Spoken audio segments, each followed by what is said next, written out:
Assalamualaikum warahmatullahi wabarakatuh. Apa kabar murid-murid semua? Alhamdulillah, semoga murid-murid sehat selalu dan semoga dalam lindungan Allah Subhanahu wa taala. Ya, alangkah baiknya sebelum kita memulai pembelajaran kita agar diridhoi oleh Allah Subhanahu wa taala, mari kita berdoa dari Rabbi Shrah li Sadri. 1 2 3. Rabbi Shrah li Sadri wa yassir li amri wahlul 'uqdatam min lisani yafqahul qawli. Alhamdulillah, semoga doa-doa kita tadinya diterima oleh Allah Subhanahu wa taala dan semakin cerdasnya kita akan ilmu-ilmu yang diberikan oleh Allah Subhanahu wa taala. Sebelum kita memulai pelajaran kita, dari anak-anak semua ada yang tahu tentang qada dan qadar? Iya, belum tahu. Karena anak-anak belum tahu, langkah baiknya Bapak ingin menjelaskan tentang qada dan qadar. Kalian tahu tidak apa itu iman kepada qada dan qadar?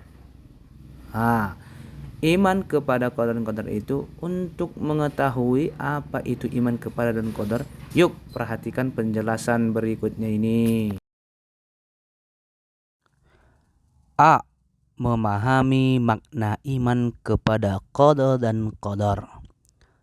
Murid-murid, qada dan qadar dalam ajaran Islam termasuk dalam rukun iman yang keenam loh. Qada dan qadar sering disebut juga dengan istilah takdir. Berbicara tentang takdir anak-anak semua, ini dia, yaitu meyakini dan mempercayai dengan sepenuh hati adanya ketentuan dan ketetapan oleh Allah Subhanahu wa taala.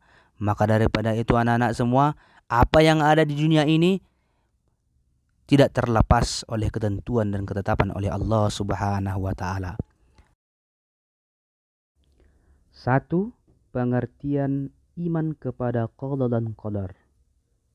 Qada adalah keputusan atau ketetapan terhadap suatu ketentuan yang telah ditetapkan oleh Allah Subhanahu wa taala. Sedangkan qadar atau takdir adalah segala ketentuan Allah Subhanahu wa taala yang telah berlaku terhadap semua makhluknya. Namun, qadar dapat diubah dengan usaha manusia atau ikhtiar. Nah, murid-murid semua, adapun contoh qada, salah satunya kita lihat ini, kematian pasti akan datang. Lalu yang kedua, bumi serta planet-planet lainnya berputar sesuai porosnya. Selanjutnya yang ketiga, matahari terbit dari timur dan tenggelam di barat. Itulah salah satunya contoh qada. Nah, hikmah beriman kepada qada, seseorang yang beriman kepada qada akan bersikap dan berperilaku antara lain sebagai berikut. Yang satu, datang ke sekolah atau kegiatan lainnya tepat waktu. Yang kedua, memanfaatkan waktu untuk belajar dan hal lainnya yang positif. Yang ketiga, menerima beberapa pun uang jajan yang diberikan orang tua. Lalu yang keempat, tidak bersikap sombong di rumah, di sekolah, ataupun di lingkungan masyarakat. Yang kelima, berhati-hati jika berada di tempat keramaian atau di jalan raya yang padat kendaraan. Yang keenam, bertanggung jawab atas tugas yang diberikan kepadanya. Ada yang diberikan guru-guru tugas, bertanggung jawab. Ada diberikan orang tua tugas di rumah, bertanggung jawab atas apa tugas yang diberikan kepadanya. Nah, yang ketujuh, santun dan rendah hati dalam bersikap dimanapun ia berada. Memahami makna qadar. Qadar atau takdir adalah sebagai ketentuan Allah Subhanahu wa taala yang telah berlaku terhadap semua makhluknya tanpa terkecuali. Namun, qadar dapat diubah menjadi dengan usaha manusia atau ikhtiar.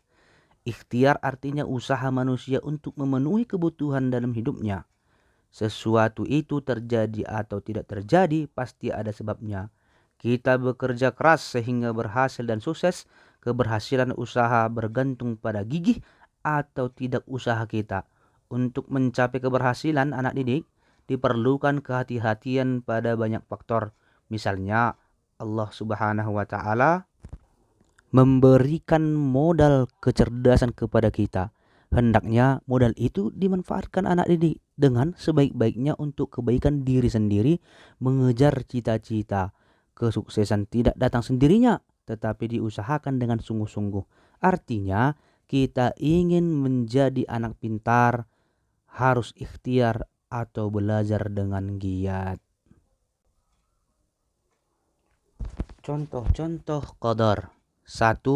Menjadi pintar dan menjadi juara kelas karena belajar dan berdoa. Selanjutnya, menjadi juara lomba pidato atau juara lomba cerdas cermat karena gigih berlatih. 3. Menjadi orang yang disenangi dalam pergaulan karena ramah dan suka menyapa kepada siapa saja.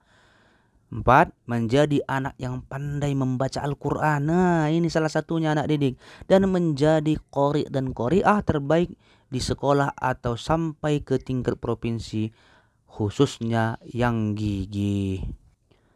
Hikmah beriman kepada qadar.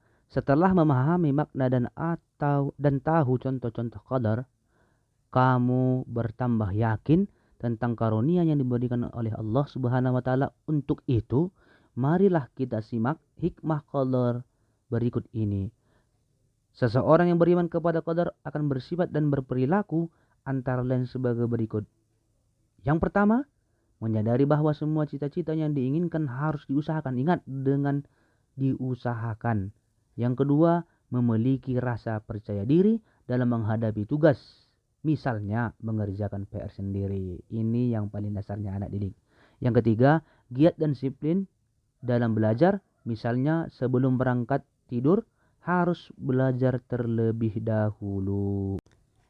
Nah, mungkin anak didik semua paham. Udah paham apa yang Bapak jelaskan tentang mengimani qada dan qadar. Kalau kita percaya akan ketentuan Allah Subhanahu wa Ta'ala, pasti apapun yang kita lakukan disertai oleh keikhlasan kita dan disertai oleh keberkahan yang diberikan oleh Allah Subhanahu wa Ta'ala. Terima kasih sudah mengikuti pelajaran hari ini. Sampai jumpa di lain waktu. Semoga bertambah kesehatan kepada kita dan dilindungi oleh Allah Subhanahu wa Ta'ala. Wassalamualaikum warahmatullahi wabarakatuh.